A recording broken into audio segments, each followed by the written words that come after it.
So, good afternoon, ladies and gentlemen. This is the third time I may participate in this great conference. And for the first time, I'm optimistic. Why am I optimistic? First of all, coming Thursday, the asset protection scheme, the Hercules, will be legislated in Parliament. It took us 2 years that this asset protection scheme will be passed as a law, thanks to the initiative of the new government. And the second reason why I'm, next slide please, the second reason why I'm optimistic is because the four banks presented very optimistic and very ambitious business plans until 21-22. And what I would like to do, because my time is really short here, just to show you very quickly the figures from the NPE reduction to support what all my predecessors have already told you. Next slide, please. So what you can see, the progress which was made or which will be made with the reduction in NPEs is really tremendous. It was 103 billion, and that is only the four systemic banks. Without it, would, or with the other ones, it would be close to 110, 108 to be in detail. So 103 billion in 2016, which was more than 50%, and it was reduced by 35 billion, 34%, and it's now standing at 68 billion, and with the plans of the asset protection scheme and the other measures, because you must not forget that Hercules is a game changer and is the biggest reducer of the NPEs, but there are other measures as well which the banks are applying, and that will reduce the NPEs down to 21 billion in 21-22. And that is a 69% reduction in the NPEs, and that is really amazing. What was done and what will be done. So this is the game changer, and I always said banks with an NPE ratio higher than 10-15% cannot function. And it seems now that the Greek banks, the systemic banks, will reach now a level where they can function. But now we're coming to the next slide, which is the most interesting part, because this is where the market share will be determined, where the battle for the leadership in the Greek banking system will be decided, where investors will be lured to invest into the Greek banks. And what you can see on this slide are the three stages. First, the great expansion with fantastic ROEs of average 17.2 from 2001 until 2007.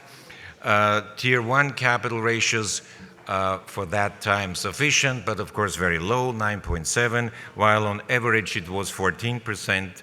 And then the big crisis period from 2008 to 2017 with negative ROEs for the Greek banks.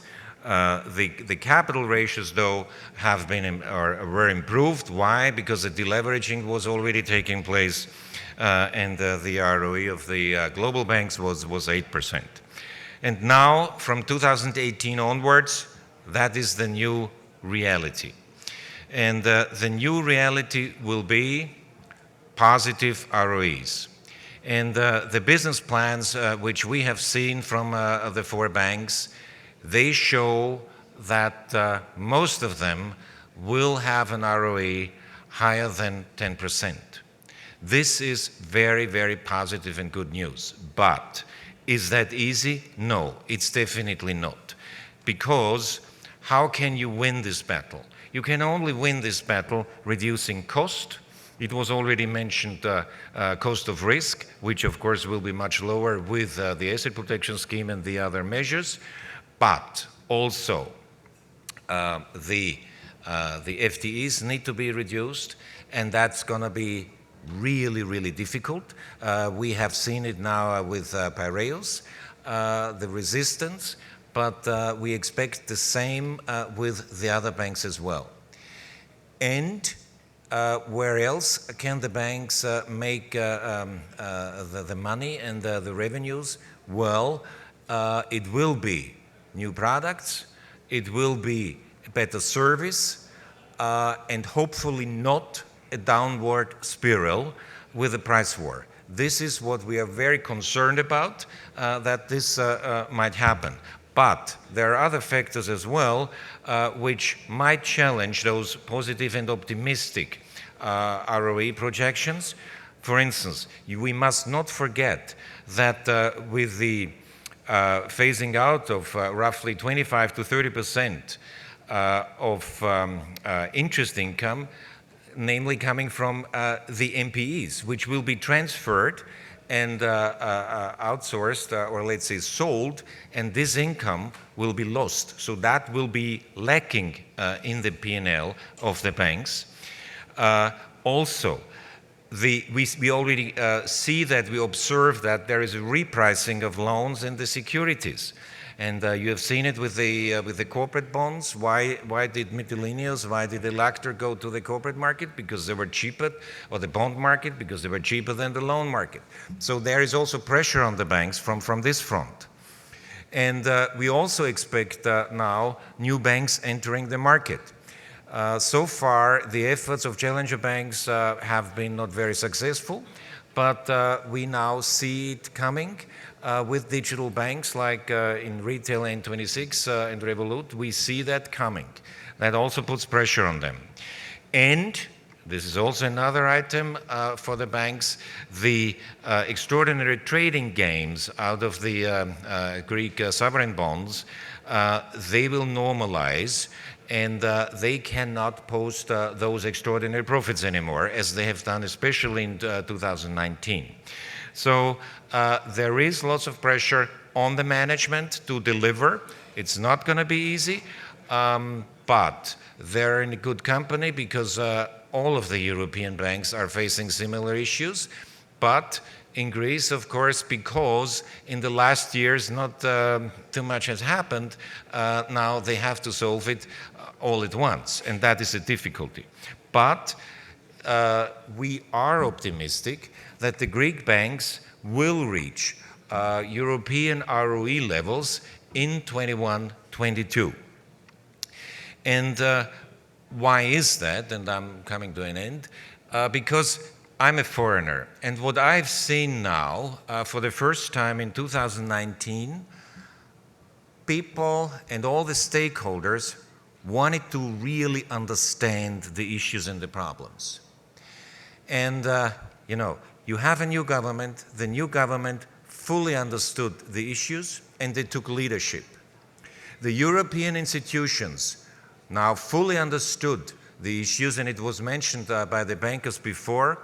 SSM, DG Comp, was very cooperative, very understanding, especially regarding the asset protection scheme, but also with the other situation of the banks. So also other investors, very understanding. I believe also the HFSF developed in another or in the right direction, because we are now setting goals for the banks. We are expecting certain returns. We are expecting certain measures from the banks, and we're putting pressure on them. And we are having in our meetings very clear goals with them, and they must deliver, and we make that very clear to them. Another item which you can see is you have seen new faces here on the panel. And if you look at all the managements, it's new faces. Also in the boards, there are new faces. So it's a new start. And there's one more thing which I would also like to mention here. And unfortunately, we haven't seen representatives from the unions here, because the unions will play a key role in the transformation of the Greek banking system. And I hope they will also understand this situation. So what I want to say is, yes, we are positive, we are optimistic, but it's only possible and feasible because all the stakeholders have realized the seriousness of the situation. Thank you.